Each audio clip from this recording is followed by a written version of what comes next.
Your dog's coat can tell you so much about their inner health as well as their mental health, can't it, Nicole? Absolutely, that's really true. I think a lot of pet owners don't realise just how much the coat health can reflect their overall health. So it's really important that we provide enough moisture in the diet and a good quality diet so they can have their optimal health as well. So if they do have dry, flaky skin, what is that kind of telling us, and you know, what should we be looking out for? Again, something really common in pets, so I would see it definitely every day in practice. Right. The most common cause would have to be the quality and quantity of oil in their diet. Yes. So I'd see it more commonly in kibble-fed dogs. Yes. And they have that skin where you look across their skin and it just gets that little white, flaky, scurfy. A simple, tin of sardines in spring water can do wonders for them. Yeah, absolutely.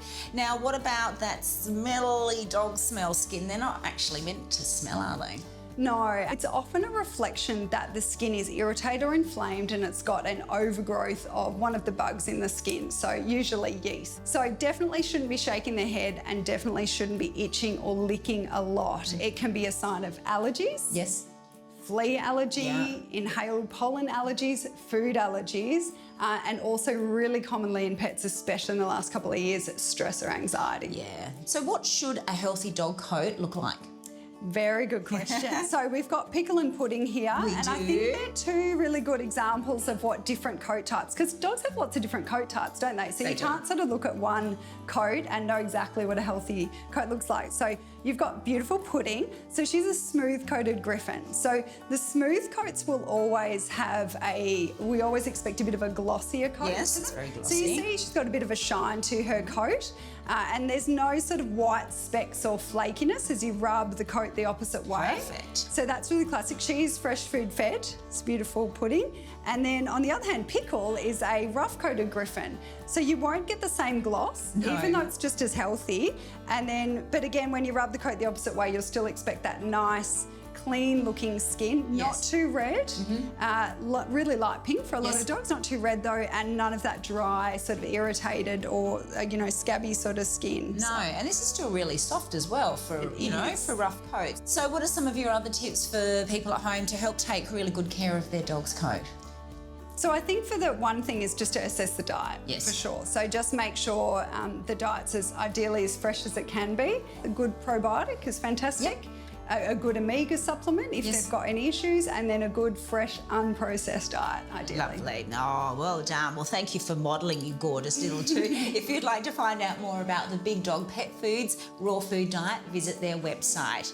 Thank you, Nicole, and Pleasure. thank you, Pickles. Thank you, Pudding. If you don't mind, can I take you home? Oh, yes. Oh, thank you. Yes. Much like puberty in humans, dogs also have an adolescence period where they develop rapidly and experience significant hormonal changes. It typically occurs between 6 and 18 months, depending on the breed and individual dog, but for most dogs is generally around their 8 or 9 month period. This is the time that some dogs start to exhibit problematic behaviour, testing even the most devoted owner's boundaries and patience. Just think back to your own or your children's teenage years and you'll know exactly what I mean. Your formerly well-behaved or shy puppy may start to become more assertive, independent and really push the boundaries, while the surge of hormones and energy levels can result in increased territorial behaviour, mounting and aggression, or it could lead to hyperactivity, destructive behaviour and even excessive barking. It's no wonder then that such a high number of dogs are surrendered to animal shelters at this age. Another factor contributing to the problem is a lack of positive socialisation and training, or even actually over-socialising them during that critical period of development, which is the first 3 to 4 months of their life. If dogs aren't socialised correctly during these early months, they may become fearful or anxious around other dogs, which can lead to aggressive behaviour. Unfortunately, I've experienced this firsthand with Vindy, who came to me at the start of his adolescence period after having had a tough puppyhood. And even as a trainer, I can tell you, it had me wondering what to do, didn't it, mate? So how do you deal with this? As with human teenagers, owners need to be aware that their dog is going through a phase. Simply punishing them for unwanted behaviour can actually make it a lot worse. So it's important to provide consistent positive training and socialisation, isn't it, baby? This includes daily exercise, structured training sessions, mental stimulation, and exposure to new and varied environments, people, and dogs in a controlled and positive way. Avoid the dog parks if you're having issues with them, and arrange play dates with calmer, well-adjusted dogs that can show them the ropes on how to behave appropriately, while still allowing them to have fun and play and expel some of that pent-up energy. Don't expect them to just grow out of it either without addressing the issues. Please do see a professional trainer as soon as any problems arrive. Interestingly, it's often the primary carer that they act up for the most, while responding perfectly well to others. As dogs move through adolescence, it's also a time when their nutritional needs change. So talk to your vet or pet food nutritionist about their diet and any adjustments that will need to be made as they move into adulthood. For more dog and puppy training tips, visit VitaPet Central at vitapet.com.au.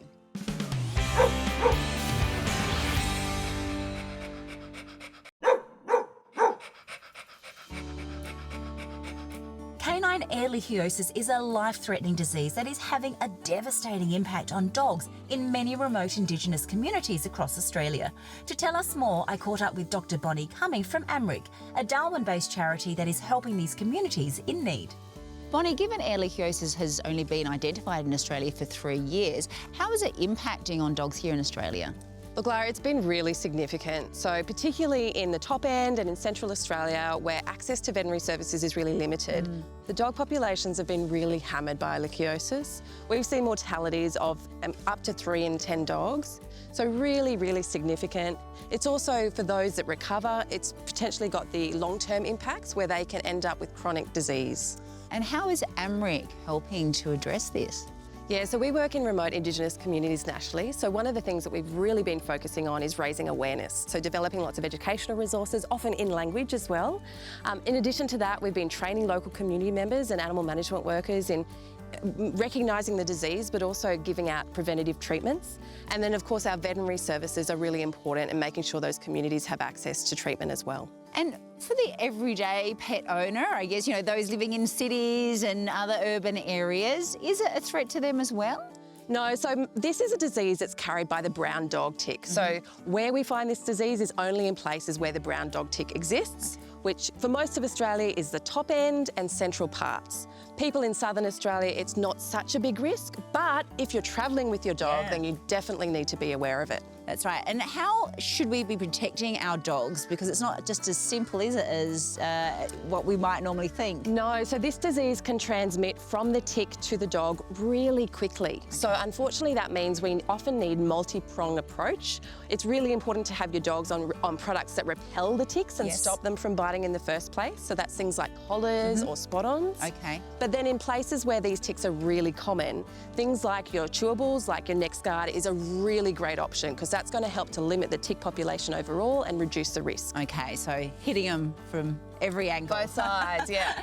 Now, it's really important that you get support because you do rely on the community and corporates to support your work as a charity. So how can people watching help the work that you're doing? Yeah, so we've got to cover really big distances over so much of Australia. We need to supply thousands and thousands of antiparasitic products and veterinary services. So we really appreciate any sort of support that people and corporates can give us. So they can do that by going to our website, amric.org, and pressing donate, and we would be very, very grateful. Choose NexGard Spectrum Monthly Chews for peace of mind that your dog is protected against fleas, ticks, mites, heartworm and intestinal worms all year round. All dog breeds shed to help get rid of old or damaged hair. However, there are some breeds and coat types that shed more than others. So whilst it's unavoidable, there are a few things that you can do to help manage it. Let's hear from pet stock groomer Stephanie for her top grooming tips. Brushing your dog's coat regularly helps to remove loose and dead hair. Use a brush that's appropriate for your dog's coat type and brush it thoroughly, at least once a week or more regularly for your longer coats. For dogs with double coats, make sure to remove the undercoat as this helps their skin to breathe and the air to circulate in warmer weather. The DGG de-shedding rake is great for this. Their serrated dematting tool is also effective with thick undercoats and longer hair such as Border Collies, Japanese Spits and Golden Retrievers. For the shorter breeds, try the de-shedding and the slicker glove and the padded slicker brush and grooming comb. Don't forget to keep the DGG pet hair remover close by too. Using a de-shedding shampoo can also help. The DGG range contains natural ingredients and botanicals that can help to nourish the skin and avoid issues that can contribute to excessive shedding. It's pH balanced for dogs, 100% Australian made and owned, and free of any nasty chemicals. A healthy diet is also essential for a healthy coat. If your dog's shedding becomes excessive, talk to your vet in case there's any underlying conditions. You can find the DGG grooming range at your local pet specialty store or Petstock and online.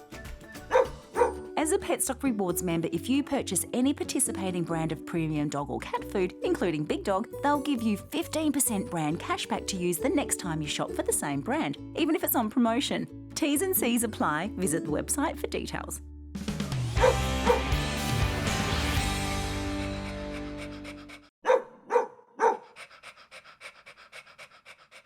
Choosing the right dog toys for your pooch might sound easy, but there's a few things to consider, including their size, activity levels, and their personal preferences. For those that like to chew, they need tough and durable toys so they don't ingest any harmful materials, while also being kept entertained, of course. The Tasty Bone range here comes in a variety of shapes and sizes, with human-grade flavouring made from herbs and spices infused into the core of the bone. It's made from 100% virgin nylon, which is chemical-free, so tiny pieces will naturally shave off as your dog chews them, but they will pass through their system safely should they be ingested. Over time, the Tasty Bones will reduce in size, so if it becomes smaller than your dog's mouth, make sure you dispose of it. Though, seriously, hats off to any dog that can get through one of these. Then you have the softer but still tough Beco Rough and Tough toys. Made from recycled materials, they have a squeaker too for dogs who like to destroy their prey. Being so tough, they're safer than most toys with a squeaker, and they have even outwitted Darcy, who can usually destroy a squeaking toy in minutes. When it comes to ball safety, cheap rubber balls can be a hazard to dogs, as can tennis balls. Did you know the yellow fuzzy material can actually wear down their teeth, impacting on their oral health and even causing them pain? A great ball choice is the Rogs Grins ball, soft enough to be gentle on their teeth, but firm enough to bounce and even float on water. You can even fill the cavity with treats so it becomes an interactive toy. Which brings me to the importance of providing your dog with stimulating toys and puzzles that work their brains and bodies to help keep many common dog behaviour problems at bay. So we have ones like this awesome one here, the Rogs Tumbler Treat Dog Toy, which can be filled with treats or even their dry food, like this. So this way they have to forage for their food like they would in the wild. It has adjustable release rates for different levels of learning and feeding, and is made from non-toxic and durable plastic. And you can pop it in the dishwasher too to keep it nice and clean. Tug toys are some fun for bonding play, while some dogs love a soft toy to cuddle like Vindy does when he's tired or when he wants to carry it around in his mouth when someone walks to the door, which is great to stop him from barking. When it comes to toys, they should be large enough for your dog to carry, but not too small that they can be swallowed, made with non-toxic and sturdy materials, and always keep an eye on tough chewers so they're not eating anything that they shouldn't be. And finally, rotate a few different toys each day rather than giving them unlimited access or using the same ones over and over so that they're kept entertained. You can find any of these toys and more at your local Petstock store or online. Nutraceuticals are supplements that can provide some health benefits beyond basic nutrition, and they're really beneficial for both ourselves as well as our dogs and our cats. But there are times that we should and shouldn't be taking them. So Mel, let's start with when they can really help. Well, where we would often reach for them is in the treatment of early disease processes. So like osteoarthritis, we'd use the glucosamines, the MSMs, the hyaluronic acids to try and treat that joint inflammation. Yes. And then you go to skin disease, where we might reach for the omega fatty acids, and gut problems, where we, and most people know about this, we use probiotics and prebiotics, and now there's lots of other supplements that can help with gut health as well. And also, if your dog or cat is going through some other disease or needs a bit of extra support, they can help there too, can't they? Well, it's sort of logical. If the body is busy fighting another disease process and putting all its energy into that, then optimising everything else can help, and supplements can help with that. There are times, though, that we probably shouldn't just rely on them or even give them. So talk us through some of those situations. Well, first of all, they can interact negatively with the drugs that are being given to treat a disease. So you need to check with your vet before you just start adding them in. Yeah, always. And then secondly, you wouldn't use them in an emergency or life-threatening situation. So there's some of the situations. Now, there are a lot out there. So what should people be considering when choosing a supplement? There are heaps out there, so you have to choose carefully. Look at the quality and the brand and who it's made for. Previously, we had to use human products. Now we can use veterinary specific ones where you can get the dosage right because it's all written on the back of the package. That's right, and made for animals as well. And some of the other things we need to consider is how they taste and the form they come in. Yes, the formulation, whether it's a liquid or powder, and how it's absorbed by the gut and the body so that it doesn't just get wasted and pass right through, and how it tastes. So it's no good if they don't eat the food if you put it in it. It's not. So remember, though, always talk to your vet if you're looking to add any supplement into their diet. We are definitely there to help you to create a holistic plan for your animal's recovery. Well, if you'd like to find out more about the EAC Animal Care range, then visit their website. They even have supplements for horses too, so not just your dogs and cats.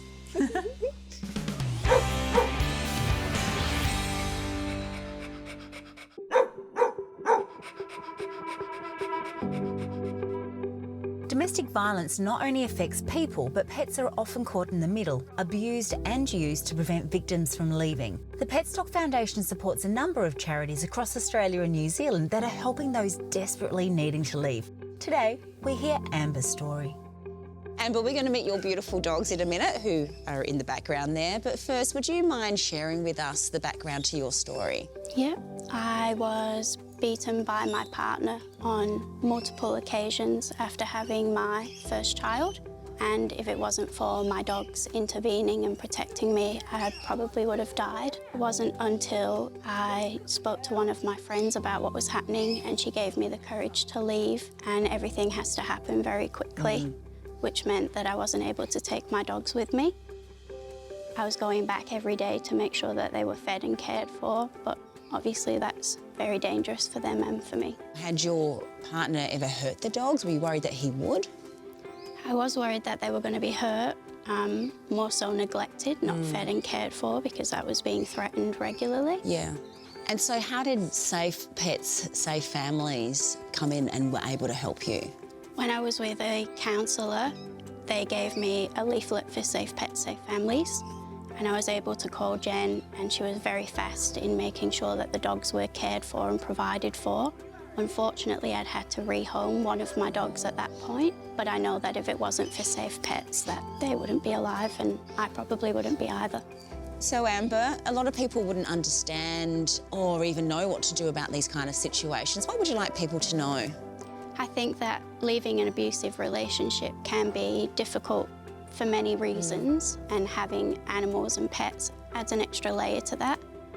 I think that's why Safe Pets, Safe Families is so important, because they literally save lives. And like many people, I didn't have any other choice. So I'm extremely grateful that, well, they helped save my life, but they helped my dogs' lives too. Oh. Jen, why did you decide to start Safe Pets, Safe Families? Yeah, so in my early 20s, I experienced domestic violence, and I had to flee to a shelter with my children. And I had two dogs that I actually had my two dogs before I had children, and so they were my children's first best friends as well. And but unfortunately, I had no family or friends that I could call upon, and there was also no other services that could help not keep pets temporary. And so I tried holding on to my pets, and I went back and forth and was going and feeding them every day and putting myself at risk. And I could only do that for so long, and then they eventually ended up at the pound and surrendered and euthanised. It was so heartbreaking, and it still haunts me to this day. And how is the Petstock Foundation supporting you? The Petstock Foundation has been a massive support to us. They've allowed us to expand rurally. So we did start a pet food bank in rural Adelaide, and we have had like in-kind supports in like pet food to our pet food bank constantly, and their support has been instrumental to us, and we can really feel the love and care, and on behalf of all the pets and families that we help as well, we're so grateful. If you'd like to support Safe Pets, Safe Families, visit their website. And to learn how the Petstock Foundation is empowering a better future for both pets and people, visit theirs. There are a number of reasons why dogs get itchy skin, including flea and environmental allergies, as well as seasonal changes. In the winter, skin becomes dry and flaky due to the cold weather and then the heating indoors, while in the warmer months, they spend more time outdoors. There's more pollens in the air, and the humidity is a perfect breeding ground for bacteria and skin infections. Treating skin allergies early is so important, so look out for them itching, scratching or licking themselves excessively, or any red and inflamed areas on their skin.